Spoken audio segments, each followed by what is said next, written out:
When it comes to conscious manifestation, my interest at this point is not in manifesting anything for myself personally, but in wanting to help manifest a world that is more peaceful and just for everyone. Can how you teach conscious manifestation help with that? Good question. Relevant. Manifesting a world that is more just, I think that was the word, more peaceful and just for everyone. Well, that would be it's a good aim.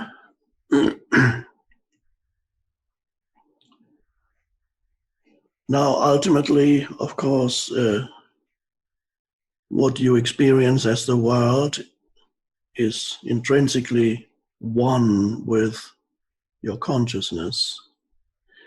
The only place where you experience the world is in your consciousness. Philosophers have even questioned whether there actually is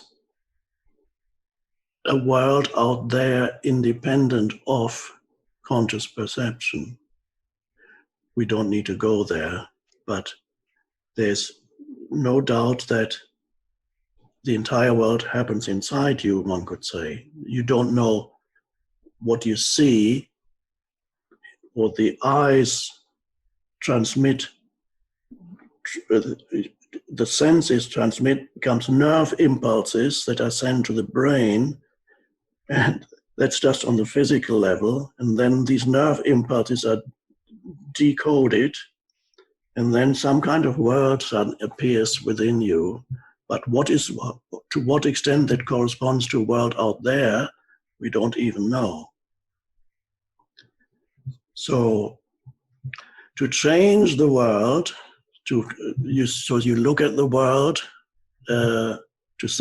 in some way, you could go as far as to say what you're actually looking at is a reflection in the external, in the world of form, of your state of consciousness, one could say.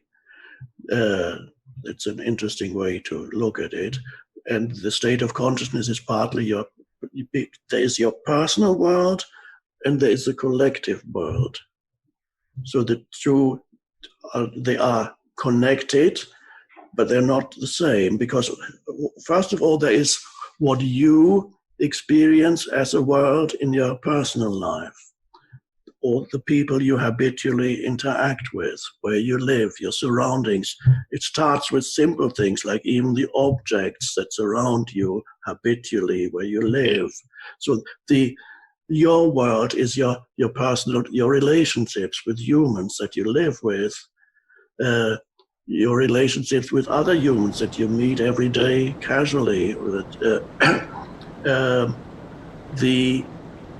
where you work, the people you work with. So all these things, your personal life, so-called life, is one sphere that you move in.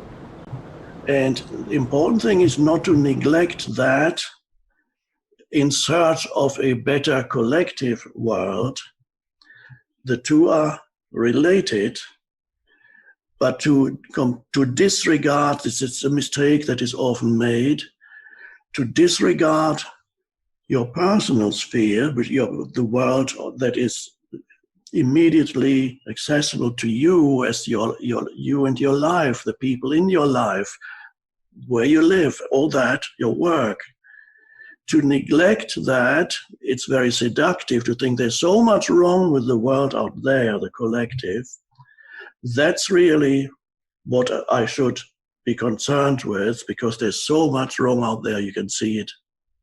You just have to turn on some kind of device, whether it's television or that brings you the news and the commentaries, continuous stream, and then Of course, that is the collective world that then enters your living room or wherever you are, and then they get mixed up. They can obliterate, the collective can obliterate your personal life, and you think your personal life is quite irrelevant now, because what really matters, the world needs to change. It's so dreadful. Well, yes, the world needs to change, and the world is changing because humanity is a work in progress. Humanity is slowly evolving in fits and starts and regressive periods. It takes a few steps forward and then a few steps, 4 steps forward, 3 steps back, then a few more forward. There's a gradual evolution of humanity, and to focus only on what is going wrong within that process, that evolutionary process, is also very misleading, because that's what you see when you watch the media and so on. It focuses not on what's going right or what has gone right, it focuses on what's going wrong. Then you give that more and more attention. By giving attention to something, you amplify it. So whatever you give it, now I'm not saying to completely ignore the world, no, but to give it an excessive amount of attention and only continuously think about what's wrong with the world, then you forget what's right with the world, and that then diminishes. So we have the external world coming into your living room, for example, through the media. And it can be, as I said, you can sometimes believe that your personal world, your immediate sphere of influence is irrelevant, but that's not the case. So the starting point with changing the world is to become aware of how you operate in this world. The starting point is, how do you relate to the humans in your life?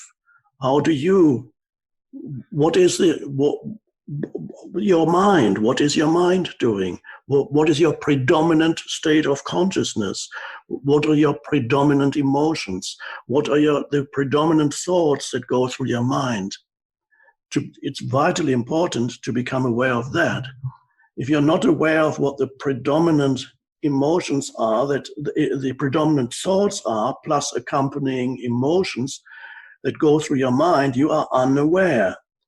And the emotions, the thoughts and emotions that arise continuously within you are a form of conditioning, and so they take possession of you.